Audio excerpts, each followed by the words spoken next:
You're listening to Two Bobs, conversations on the art of creative entrepreneurship with David C. Baker and Blair Enns.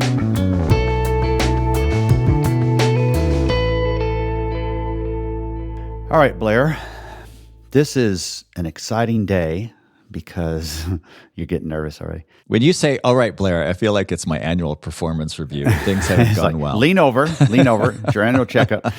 No, I'm just excited to announce to the world that you are launching a new career as a motivational speaker, and the topic is going to be CRMs. Is this topic boring you? Not yet, but the potential is there. No, the title of today's episode is 7 CRM Mistakes to Avoid. People hearing that, you can just see their eyes open like, oh my God, turn the volume up. I think you're going to be surprised. You're going to be surprised at how well this episode performs. So, sometimes I'll ask you, what prompted this? But by God, you really better explain yourself on this one. Why are we talking about this? Well, I was thinking about CRM recently, and you were part of that conversation. And then I thought, oh yeah, I need to write a post on CRM. And then I go look up, oh yeah, I've written a few already. So I pulled out one I wrote years ago now. I can't even find the date on it. Was it embarrassing? No, not at all. There was a time when I was more deeply into CRM and we actively made technology recommendations to our clients. We no longer recommend specific CRM. So this episode is not about what CRM should I use. Although I did ask my Twitter audience and 49 people replied as of this recording. So we'll talk about that survey. But it's really, what are the trends in terms of how people are using CRM? Mm-hmm. And I looked through across these 7 mistakes, and the first ones still hold up, I think. I haven't studied anything. This is fairly anecdotal. I think some of the later mistakes that we'll talk about, maybe times have changed a little bit. There are a whole lot more CRM options available to people. There are a lot more integrated. In fact, a lot of the solutions are integrated with email service providers and marketing automation tools. And then there's a lot of just interoperability. It's all got APIs and they all plug into each other. So it's a more sophisticated landscape today. Yeah. But I still think there's a lot of underusage and underperformance on the subject of CRM. And mistakes made too. So this is a platform agnostic sort of view of CRMs where these mistakes are the ones you could make if you're using a high level one or Excel. Yeah. Yeah. You were joking on Twitter about Excel being the best. And some people thought I was serious. Yeah. One of the advantages that you and I have is that we are in touch with people who know lots of agencies all at once, like the directors of other agency groups and so on. You had an interesting conversation with one of them recently about the connection between CRM and some other things. Share what you learned there. Yeah, I reached out to a few of our friends who run groups of agencies. Peter Zapp owns the Agency Collective in the UK. He also owns a similar group for consultants called the Consultant Growth Network. I've spoken to both. And Peter was saying he doesn't have CRM data specifically, but he shared some other stuff coming out of the Consultant Growth Network on basically just the correlation between the sophistication of the software tools that consultancies use and their financial performance. And it's really striking. There's a small number of firms that don't use any tools, and then like 5% in his survey, 28% say mostly spreadsheets, 51% say standard solutions, i.e. timesheets, resource management, and then 16% use what he calls professional service automation systems. So like a really deeply integrated system that covers a lot of functions, and CRM might be part of that function, it might not be. But when you look at the financial performance that he shared, it's really interesting. I'll just take one line. I'll take a couple. So revenue growth just keeps going up. As you go across the spectrum from no tools to highly sophisticated tools, just revenue growth as a percentage just keeps going up, up, up. The really interesting one to me was client revenue and operating partners expected to oversee in a year from £400,000 in the no tools column to 1.7 million in the PSA or fully automated systems.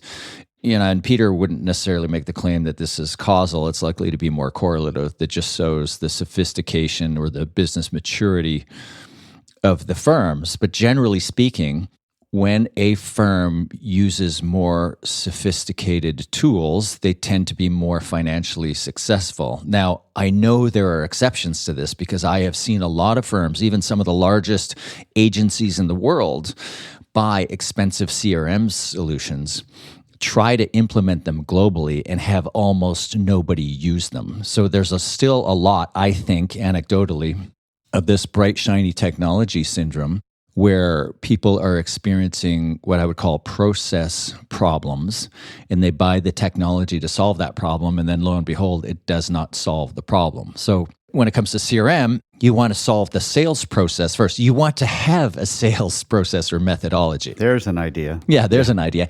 And then get the CRM to support it. I think Salesforce licenses are sort of like gift cards. There's like all kinds of them not being used with billions of dollars worth of value hidden in them in somebody's purse or in their wallet. Yeah, I think Starbucks has billions of dollars on the balance sheet that are basically unredeemed, if that would be on the balance sheet, unredeemed gift cards. It's over $1 billion. Yeah, I think you're right. It's an interesting way to look at Salesforce seats. And Salesforce as an organization, they seem to have peaked. They're struggling with sales. I was just reading an article on it today. And in the survey, I'll just jump ahead here. So I did a Twitter survey, not a proper poll because I didn't know what to list. I just said, what CRM app do you use? And 49 people responded. Out of 49 responses, Salesforce came up once. If we had done this 7-8 years ago when I wrote that initial post, I'll bet you... Would have been a third of the firms, I'll bet. Yeah, 20% or higher would have been using Salesforce. Yeah. I was using it at the time. Well, no, I had a license at the time. There was a time we ran our entire business through Salesforce. We ran e-commerce, everything. Salesforce, basically, it was the enterprise-wide software application on which we ran everything, absolutely everything. And I think it's still a pretty good... for large enterprises, it does really well on that. But it was never a serious player in the small to medium-sized business market. And now, if you look at these survey responses, where 48 people responded, 22 different CRMs being cited. And the most commonly used was? It's HubSpot. But the second most commonly cited is not even a CRM. It's Notion. Yeah. That one really surprised me. Yeah. I use Notion, but not for CRM. Goodness. Well, there were actually some interesting conversations in the thread about how people are customizing it. Somebody even shared a template to customize Notion to turn it into CRM. And then the third on the list is ActiveCampaign. It's what we use, but it's not really a CRM. It's an integrated app. It's really a marketing automation and email service provider platform that has CRM functionality. And it's a fairly decent, what I would call marketing CRM, but it's not a robust sales level CRM for salespeople. It leaves me a little bit frustrated. All right. So whatever CRM you're using or intend to use, these mistakes are the ones you want to avoid. So let's dive into these. The first one is using the app out of the box. So it seems like that's what I would do first when I bought a CRM. What you're saying is something different about not using it right out of the box. What do you mean by that? I think a lot of people, when they buy a CRM, and particularly for the first time, they assume, back to this issue of having a sales process or methodology, they assume that the methodology comes with it. And it looks like it does, because when you go to use functions like lead status or opportunity stage, you'll see there are these pick list values that are pre-populated. And you assume that because the technology company has put these lead statuses in there or opportunity stages, that these are the statuses and stages you should be using. But that's not why they're there. They're there because they're the commonly used fields. And the assumption is that you will go in and customize them. You'll use the ones that you actually use in your sales methodology. You'll delete the other ones. And if the ones that you use aren't there, you'll drop them in. Like as an example, I think broadly speaking, and this isn't about telling people how to use their CRM, but broadly speaking, I think of opportunity stages as early stage and late stage. And those stages are defined not by what the salesperson does, but where the client is in the buying cycle. But you won't find any CRM system that says early stage, late stage, or interested and intent. Those correlate to me with early stages interested, late stages intent. That doesn't exist. So if I'm buying a new CRM tomorrow, and these are the opportunity stages I'm using, I have to go in and populate them. I would guess the vast majority don't change those pick list values. They assume that they're there and should be used. And you have to just understand this from the perspective of the SaaS provider. So you're paying for this, likely, it could be free, but usually you're paying something a month. And the biggest reason why you would drop a SaaS subscription is because you're not using it. So they have every incentive to get you up and going fast, and they don't have any incentive to help you use it correctly necessarily. So you just have to make sure that you're customizing it. So that's the first mistake, using the app out of the box without customizing it. The second is using it as a giant address book, or that's even a syndrome. It's a disease. Is this in the manual? Yeah, the most common usage, I think. I don't know if it would be most common today. You buy this expensive CRM and you're just using it as an address book. It's where you collect the contact information of your clients and prospects, and you're not using any other functionality. I mentioned I'd surveyed some agency friends or reached out to them about surveys they've done. Tom Beck at Soda, he came back with the best data. He said over 86 agencies. So Soda is the Society of Digital Agencies. You and I have spoken at their conference, really high quality firms in this organization all around the world. So what he says, a smattering of geographies. A third of the respondents are under 5 million, a third are between 5 and 10, and a third are over 10 million in net revenue. He says 58% say they use a CRM platform. And then he says if you include Pipedrive as a CRM, the number climbs to 76. And then he adds his comment. He said, but I think most people use Pipedrive at a simple level for contact management, so I don't really count this as a CRM. I think Pipedrive is a little bit more robust than maybe Tom gives it credit for. And I think you use it, right? Yeah, I used to use it. I don't now, but I like it. It's one of my favorite CRMs. But his point is, like, he's not counting it as CRM because he thinks people who are using it are just using it for contact management. That's the issue. And I have seen some of the largest agencies in the world use expensive CRM seats. Their annual worldwide license would have been in the hundreds of thousands of dollars. And it was only being used as an address book. All right. Yeah. I mean, that kind of comes free with your iPhone, right? And your Mac. Yeah. You're listening to Two Bobs, conversations on the art of creative entrepreneurship. Your hosts are David C. Baker, author, speaker, and advisor to owners of expert firms, and Blair Enns of Win Without Pitching, the sales training and coaching program for creative entrepreneurs. For more information, go to twobobs.com.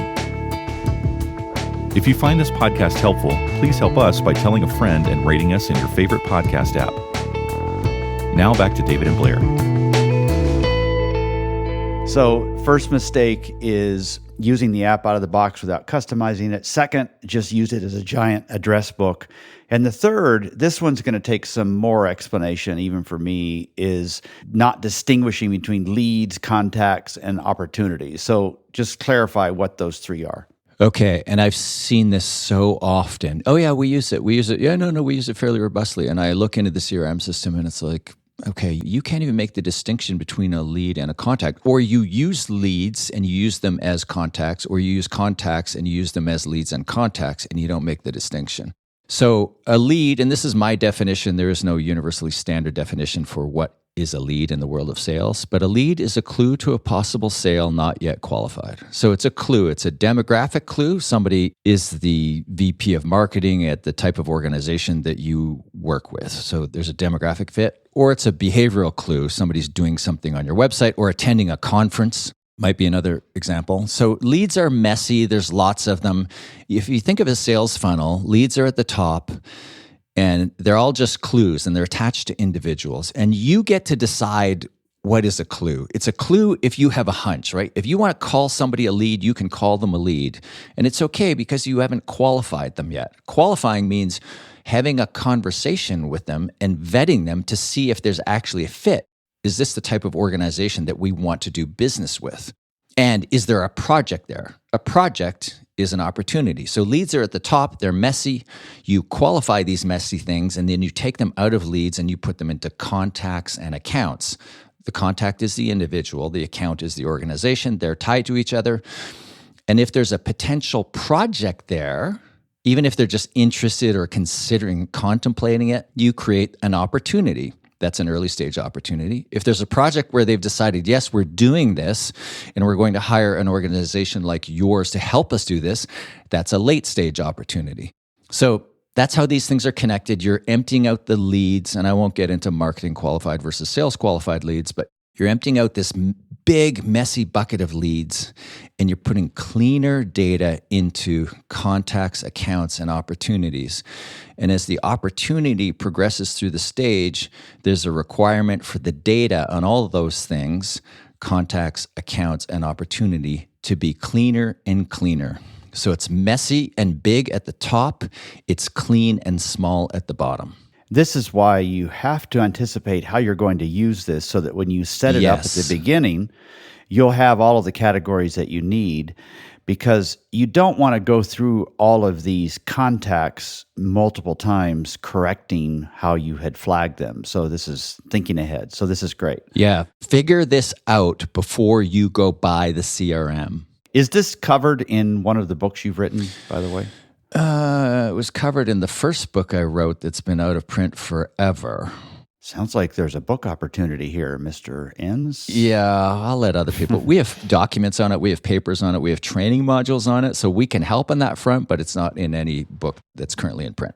All right. The fourth mistake is tracking the wrong things. Is the point underneath this that it's wasted time, or what's the problem with tracking wrong things? And I guess you're going to tell us the wrong things to track? What's the problem with tracking the wrong things? Well, you're tracking the wrong things. That's the problem. Yeah, well, I know. I mean, beyond You're wasting your time. Okay, so it's wasting your time. You're making predictions of future revenue that are just complete fantasy. Ah, okay. So in your weekly sales meeting, it's nonsense. Yeah, and I've sat in a lot of and chaired a lot of weekly sales meetings in my day, and some of the reporting, the one that drives me nuts is probability of close.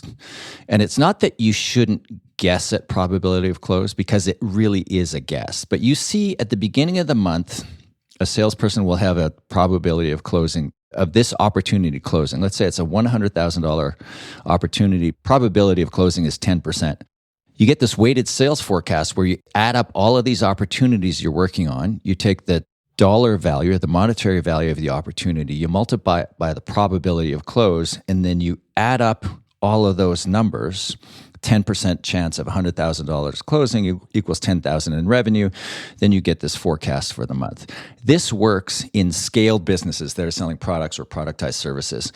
As the business gets smaller and more customized, it doesn't work. And what happens is the salesperson starts to manipulate the sales forecast, whether it's for the month or for the year, simply because the probability of close is arbitrary. What do you do instead of that? Well, I'm okay with probability of close, but I like having a small number of open opportunity stages. So the smallest would be 2, interested and intent. And you can have subsets of both. And then you just assign a probability to interested, and you assign a probability to intent. When somebody is intent, doesn't mean they're intent on hiring you. They're intent on hiring somebody like you. So I don't think you should ever get to something that's 90% probability of close unless somebody has signed a contract, et cetera. So what do you do instead is you decide what all the opportunity stages are going to have as a probability of close, and you remove the ability of the salesperson to make an arbitrary decision. Okay. So should you be tracking number of calls and meetings, number of proposals written? Not necessarily. I like number of proposals written. I like to look back on that number just to show people how much time they're wasting. But if your opportunity stage says, I've had a meeting, if that's an opportunity stage, you've had a meeting or you've written a proposal, you're going to force more meetings and more proposals, and your sales success is not going to rise as those metrics rise. You're more likely to actually force bad behavior. So be careful of what you track. Think deeply about what are the predictive metrics that we will track, and don't default to some of these standard sales measurements that include a weighted sales forecast or the number of meetings, the number of calls, et cetera. These apply in some other businesses. In fact, they would apply in some vertically specialized firms that are listening to this who are a more scaled business. So I shouldn't be so black and white about it.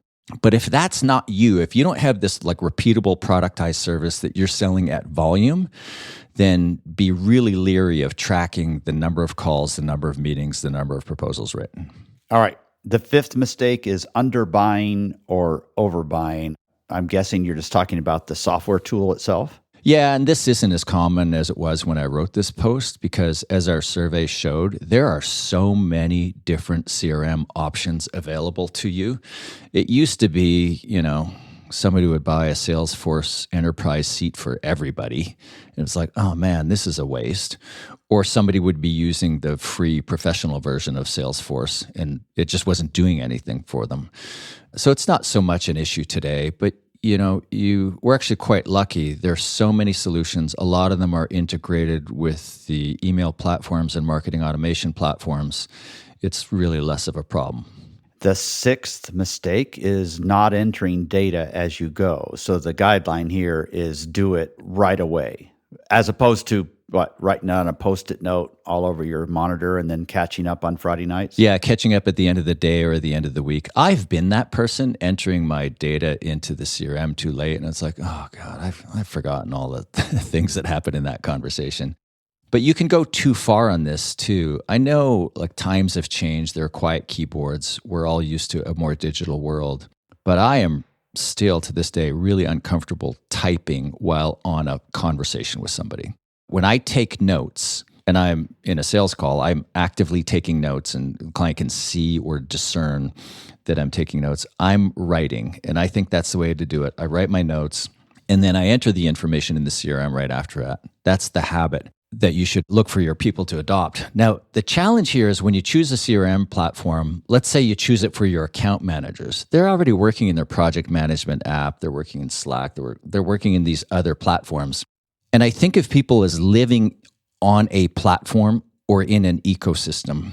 And then if you come along and you add this thing that's outside of that platform or outside of that system, and you ask them to enter data as they go, it usually doesn't work. If the tab to whatever the application is isn't open all the time, 100% of the time, then it's probably the data isn't being captured. Got it. All right. Seventh mistake is ignoring powerful integrations. And these options are so much more robust than they used to be. Yeah, and it's far less of a problem than it was when I wrote the post.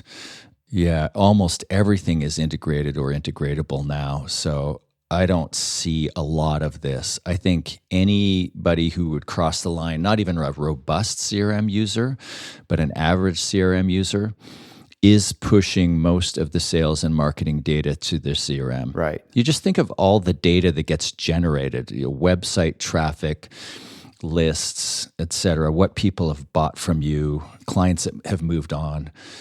All of that data, you want to roll it up into one place where you can make sense of it and make decisions, judgments based on it. And that's happening more and more today. It's less of an issue when CRM was a standalone thing. And some CRM applications would play nice with some marketing automation systems, but that's no longer the case. We have Zapier and other tools and then just APIs everywhere. So integration is fairly standard, I think.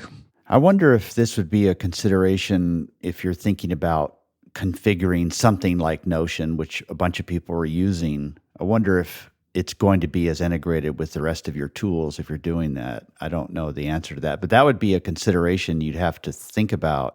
When I force this other app to be my CRM, is it going to be easy to integrate that with some of the other tools I'm using? I think if somebody's already using Notion as an example, they're using it for other things. Right. And they've decided that it's flexible enough that they can turn it into a CRM for them. I'd like to see some of these instances. I suspect they're probably about as powerful as the sales level CRM that I'm seeing in Active Campaign. I'd be surprised if they were more powerful. And I think an organization will eventually get to a level of sales sophistication, or at least I hope they would, where they would want something slightly more robust. I think the average listener of this podcast probably doesn't need full-blown Salesforce Enterprise. Doesn't mean it's a mistake to go there because you can force a lot of other integrations. Right. All right. So let me list the 7 again, and we'll wrap this up. Because the audience has been so good today, we have a bonus for them. We don't do this every episode, but today you've been really good. So the 7 mistakes is using it out of the box without customizing it for your particular use, using it as a giant address book only and not as a CRM, confusing leads, contacts, and opportunities, tracking the wrong things that are not helpful to you in a sales context, underbuying your solution or overbuying, not entering data as you go, but instead saving it up and then cramming it in at certain intervals, and then finally just ignoring the powerful integrations that can make all of this data so useful to you. So what's the bonus? Giving everyone the same view. So if you've got marketing people and sales people, and they all have the same view into the CRM or even the whole MarTech stack, that's generally a mistake, if not always. But you don't want to distract the salespeople with the shiny marketing things. So if the CRM allows you to give them a sales view, a view that any salesperson should have into the data, then give them that view. And if they're a marketing person and not involved in sales, give them the marketing view into the CRM. And that way the application is actually a little bit different, and it's, in some apps, a lot different from person to person. And obviously admins would have the overarching view, and senior people would want both sales and marketing view. And most systems allow for all of that. Yeah. Like the driver gets all the gauges. Yep. The passengers get to see what the temperature is and what radio station's on, and that's all they need at the moment. So a few final points from you to wrap this up. Excel is not a CRM. Oh, are you serious? Sales process first, tech second. If you're just dipping your toe into CRM, start small. Start with a simple one and then expand with adoption. I think that's about it. Okay, good. You're going to have a great career as a motivational speaker about this. You are going to be surprised at the number of people who are interested in this episode, because it's not that people love CRM. I mean, some people love CRM. It's one of these things they can't seem to get right. Yeah. Oh, I believe that. So if Excel isn't a good CRM, is Word a good one? Is Microsoft Word? We're done, David. Okay. Thank you, I think, Blair. You're welcome, I'm sure. Thank you for listening to Two Bobs with David C. Baker and Blair Enns. Read episode notes and transcripts at twobobs.com. That's the number 2, BOBS.com.